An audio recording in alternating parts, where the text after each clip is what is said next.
Hello, everybody, and welcome to Xperienceships and Coffee Breaks with. My name is Cecilia, and today I'm having a chat with Leanne, who's a recent graduate from Chicago, Illinois. So she just landed her first job in communications.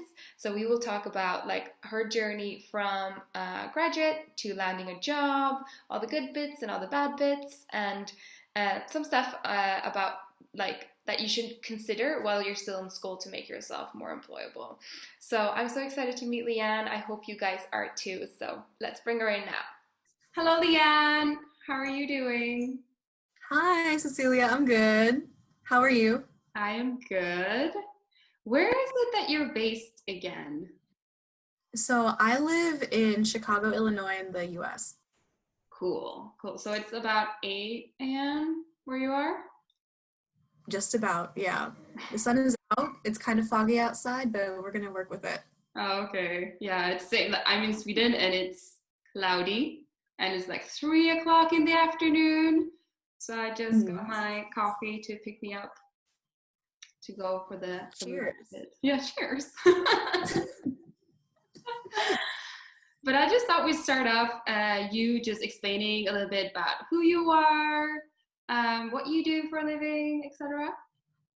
Yeah. First off, I want to say thank you for reaching out to me. I really believe in the Xperienceships vision, and I'm excited to be part of your growth journey. So to provide an introduction, my name is Leanne Jamora, and I live in Chicago, Illinois, in the United States. And I'm currently working at Northwestern University as a project coordinator for the Office of Alumni Relations and Development.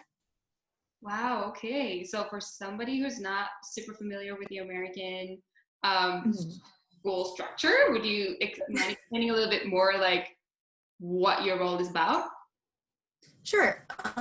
So at Northwestern, I work with, um, oh my goodness. So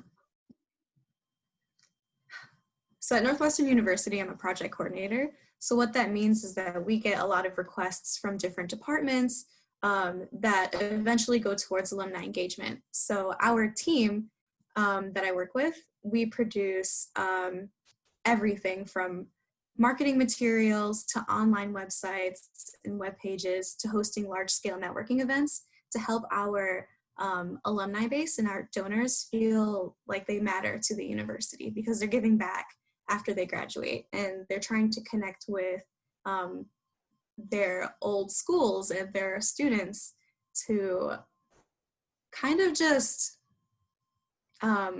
give some, I don't know, No, sorry. no, that's okay. Okay, it was good. Let me try again. So my current position is a project coordinator at Northwestern University. So what that means is that we get a lot of requests from different departments to produce services that go towards our alumni. So that can be from creating invitations for our large-scale networking events to creating a website to be posted online for our various clubs across the globe. So essentially, it's to help alumni feel that they matter to the university while also being transparent with what the Northwestern brand is.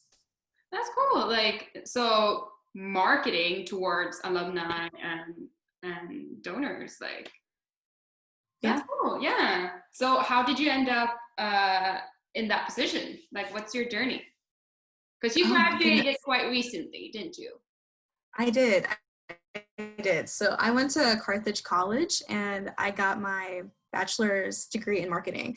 And then right after that, I went straight into pursuing my master's degree in business design and innovation. So on the early offset, I knew immediately that I wanted to go into strategic brand marketing because I love the way that companies were able to create a transparency so that their consumers could connect with the brand. Um, but for about 4 months, I was definitely struggling and trying to land a position, and it was very discouraging because I graduated full of hope and full of determination towards a very specific end goal. So it was easy. I probably sent out 200 applications to nonprofits, to agencies, to positions in the US, to positions outside, into Europe or Asia. And, it was hard because 75% of those applications didn't get back to me and they weren't reviewed. So it was very easy to get discouraged. But I think along the way, I was starting to build up my confidence because I got more interviews. And I took it as like a way to practice marketing myself to the people I talked to. So 4 months later, I interviewed with Northwestern University as a temporary project assistant. And that's how I landed my position right now. Cool. So you just kept going and kept developing, and in the end, you landed the position you have today. Oh yeah, it was hard. Yeah. Funny story. So while I was interviewing for my current position, I was also interviewing as a marketing intern for Lou Malnati's, and that's a pizzeria that's well known like in Illinois, in the Midwest. And I had those two things going on at the same time. And while I was doing this interview with Northwestern, I felt like I didn't get the position because they were taking forever to get back to me. So I ended up taking the marketing internship at Lou Malnati's. And 4 days later, after I've been learning their processes, getting to know the team, Northwestern calls me and says, "Hi, we really enjoyed the conversation that you had and we loved your experience. Can you please start on Monday?" And my mindset, I was so elated, so excited, but I also had to figure out how to tell my internship that I need to leave and it's only been 4 days. So much pressure. Needless to say, my supervisor wasn't very happy with me, but sometimes you have to do what you have to do. And exactly. I left that internship and now I'm at Northwestern. And you're happy with your decision? You're happy with the decision you made? Very happy, very happy. I'm a little bit on the fence because I'm still working. I still have temporary status. So that means that my job isn't necessarily secure, but my boss really likes the work that I do on my team. So she's kept on extending my contract. And it's been around 8 months now, and my job was supposed to end back in November. So I advise everybody to just keep staying passionate, keep staying driven, because you never know what can happen. Exactly. And like just showing that, that you're passionate about what you do and perform your very best, that can take you very far. Like, as we usually say, like, champions do extra. And just having that mindset of keep pushing yourself and keep going and showing your best, then it will take you places. You just have to put that first foot in the door and then you're in. Exactly. No, like at work, you can make a connection, and that connection could help you get to the next level of your job, or they can vouch for you. So I think it's really important to find friends at your workplace, or to find a mentor who you can bounce your ideas from. Because it just, again, takes a lot of practice to really cultivate yourself and to develop your brand. Yeah, and learn how to work, because a workplace doesn't work the same as a school does, or as a university does, or a college. So yeah, it takes time. Oh yeah. I agree. I think something I would have told myself while I was still in school is to have patience and to believe in yourself, because whenever you're talking to somebody during a networking event or during a job interview, like, you're really just selling yourself. You're talking about what is important. And to me, what was important was emotional intelligence in the workplace, and data-based analytics and data-based storytelling. So even though I was applying to a position that was for a secretary or a brand strategist, like, you have to make sure everything comes full circle, but to also implement what you're personally passionate about. Does that make sense? Definitely, yeah, because I reckon employers are more willing to invest in a person who adds their spice to things. Like, obviously, you need to adapt to the company and, you know, do your job. But if you can add that extra angle, or I see this and I see that and da, da, da, maybe we can twist and turn this, that's also attractive to an employer. Mm-hmm. Mm-hmm. Yeah. Well, that's really cool. So now, like moving more towards today, where we are today, you're working from your house. You're at your house right now, right? Mm-hmm. Yeah. Yes, I've been working remotely since March, or everybody has, really. Everybody has. And you guys don't know this, but me and Leanne, we met in Barcelona about a year ago, when you were in Barcelona for a project with your college. And you guys had been working remotely on this project from the US with clients in Spain. So like now when you're working remotely in your current position, do you feel like you have benefited from those experiences you had in college? Oh, definitely. I am so grateful for that experience. So I think it's funny that you bring up that question, because remote working has become the new normal now. And it's truly a phenomenon because nobody was expecting this to happen. So I think, as Cecilia said, my first experience in working remotely was with corkscrew thinking. And it was a challenge because our team had to wake up at 4 a.m. because of the time difference. So that was something I wasn't expecting. But it was fun because it really challenged our morning voices to be developed. But also, it helped me develop my written skills when communicating through emails with the team at Learn Life, which is an organization in Barcelona that helps cultivate different ways for kids to learn. And another skill that I had to develop in remote working was my time management.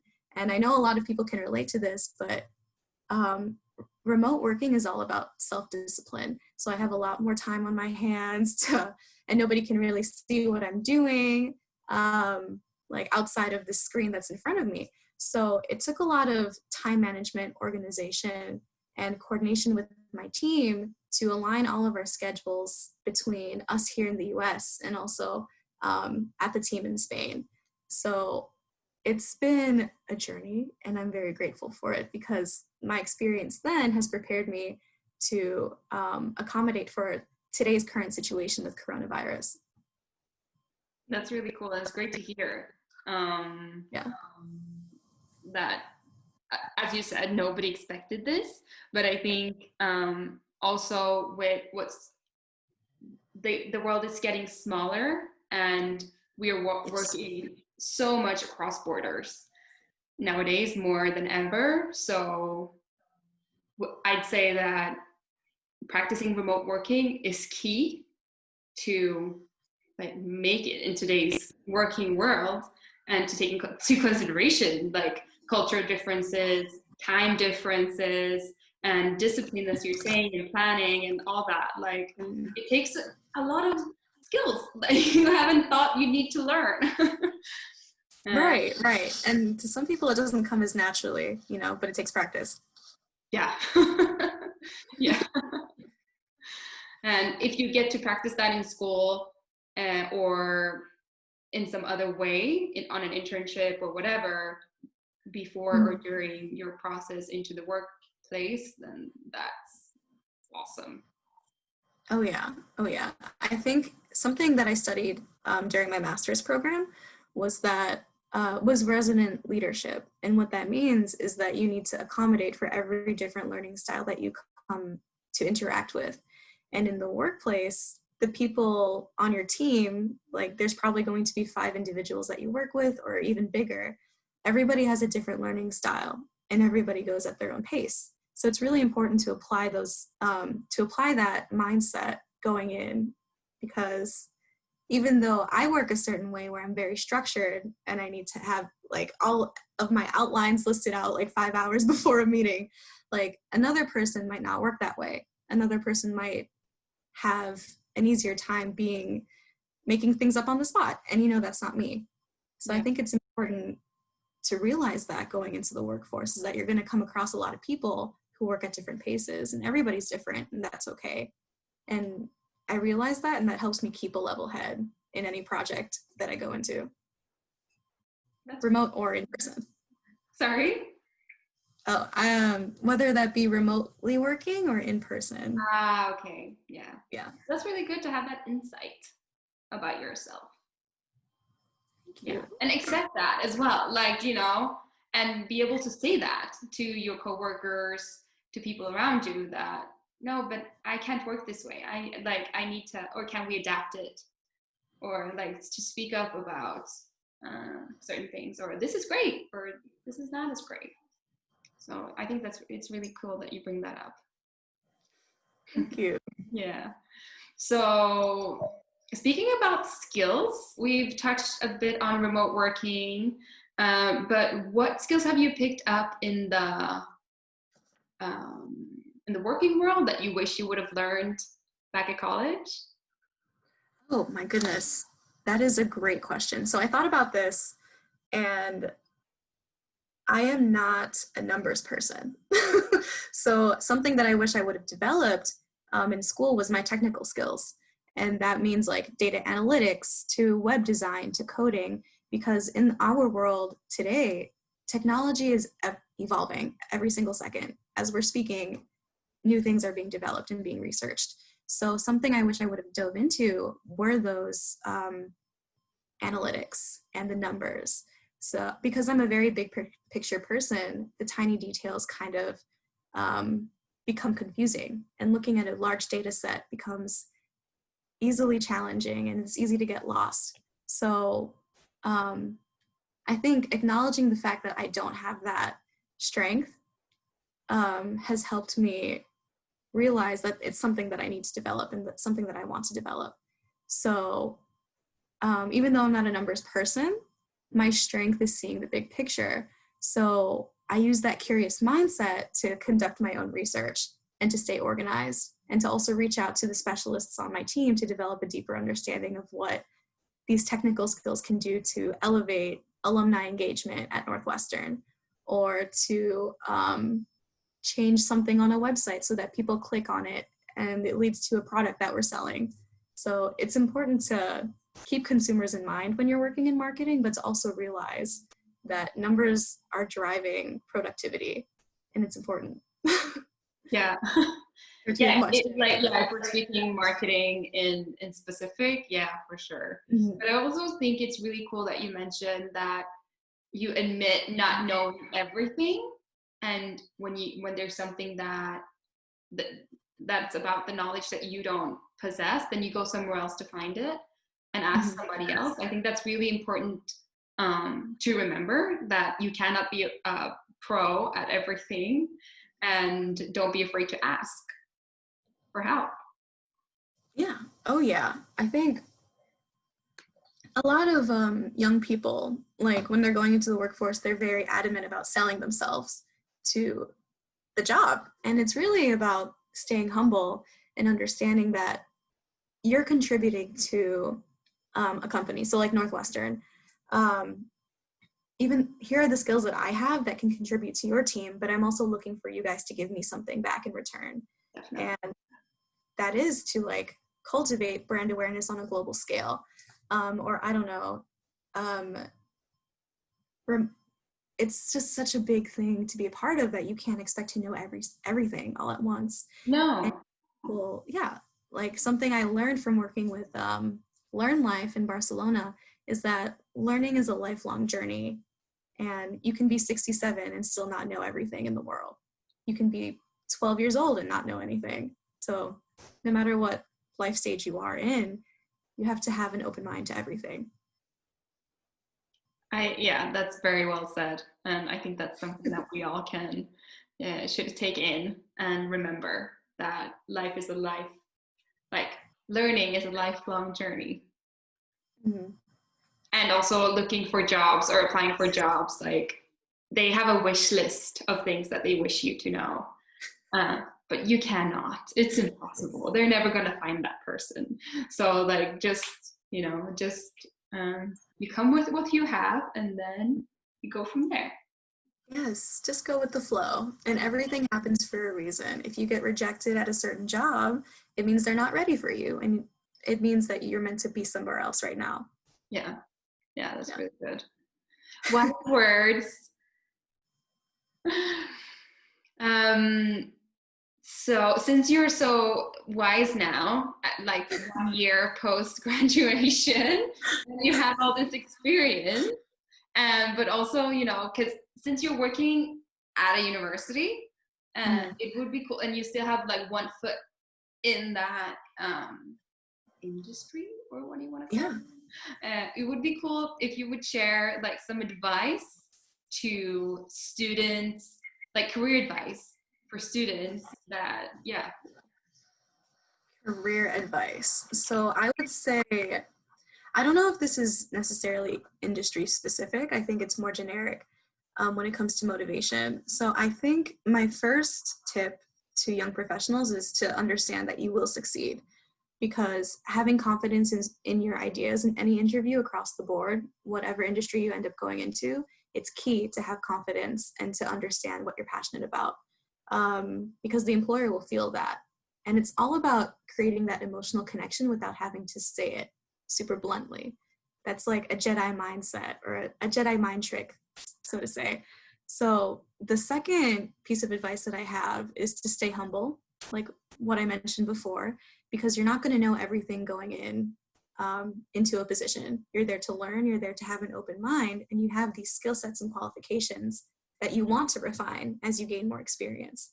And then I guess the third piece of information that I wrote down is to find a mentor that you can bounce your ideas off of, because I don't know about everybody else, but I am stuck in my brain a lot of the times, because the way that I learn is through observation. Like I took a test in college, and it said that you have a high level of internal thinking, and your challenge is to express that verbally, because you have a difficult time doing that. So the way that I got through it was to find a mentor who understood who I was professionally and where I wanted to go with my career aspirations. And I highly advise against making your friends your mentors, because they understand you on a different level. You really want to find somebody who is a professor or a colleague at work, because they can analyze you from a third-party perspective without any biases. So those are my 3 pieces of advice, which is to understand you will succeed, to stay humble, and to find a mentor. Perfect. Thank you so much. Those are great advice. Yeah. I can go into industry-specific advices if you really want to, but but I think I'm going to stick with those because it's more generic across the board. I think that those will definitely do. Those will definitely do. Thank you so much, Leanne. Then we also, I also asked you if you would like to share like 3 resources that have helped you on your path that we should check out. Oh, absolutely. Okay, so my 3 go-to resources throughout my for my lifestyle and for my job hunting process was a novel, a phone app, and a news article that I could get on my email. So the first one is a novel called Super Crunches by Ian Ayers. So I mentioned before that I wasn't a numbers girl, but after reading this book, it really opens your eyes to the world of data and database storytelling, and it'll help you sound smarter in an interview, trust me. Second one is to download the TED Talk app on your smartphone or cellular device, because this helps me stay on top of current innovations that other people are researching. And it inspires my curious mind. And there are so many topics that you can look into. Plus, it's free. So all college students out there who don't want to spend the money, I recommend downloading that for your smartphone at least. And then the last is to subscribe to an online newsletter called The Morning Brew. And I read this every morning to stay on top of world news and to get my updates. And it's so easy to read. It takes me about 15 minutes every morning, and it's also free. So check that out as well. The Morning Brew. I love the name. Yeah, it's great. And if you use my email address, I don't know if I want to circulate my email address to everybody watching this video, No, but if you email, help me get a free pair of Morning Brew swag, please, like a mug, a pair of pants, and you can do that also for your references. Very on brand to our coffee chats. I love it. I love it. I will. Thank you so much for the resources, Leanne. And thank you for this chat. It's been amazing. I just have one more question for you. And that's what are the next steps for you? And where can we get in touch with you? Oh my goodness. So the next steps for me will be to continue at Northwestern University, saving some money to fund some personal projects. Since graduation last year, I've had this idea to start a consulting firm with a couple of my master's degree classmates, and we're trying to figure that out in the next couple of years, so stay tuned and wish us luck. And you can follow our progress on my personal Instagram page at Leanne Jamora, and that's more of a fun outlet for me to express myself. But professionally, please connect with me on LinkedIn at Leanne Jamora as well. Perfect. Thank you so much for this chat, Leanne, for taking your time to share Thanks your for having me on your journey from post-graduation till working full-time in marketing. Yes, Thank you. I hope to see more of you too as well, Cecilia. Thank you for inviting me. It's been a fun chat. Amazing. Thank you so much. I hope you have a great day. Yes, you as well. Stay safe, stay well, stay healthy. You too. Awesome. Bye. Thanks for having me. Thank you all for joining this chat with me and Leanne. I've had a blast talking about her journey from school to the world of work and what she does now. If you are looking to prepare yourself for the future of work, you should definitely check out our website. It's linked in the description. In the description, you will also find Leanne's Instagram if you wish to connect with her and ask her any questions. So until next time, take care of one another, and I'll see you. Bye.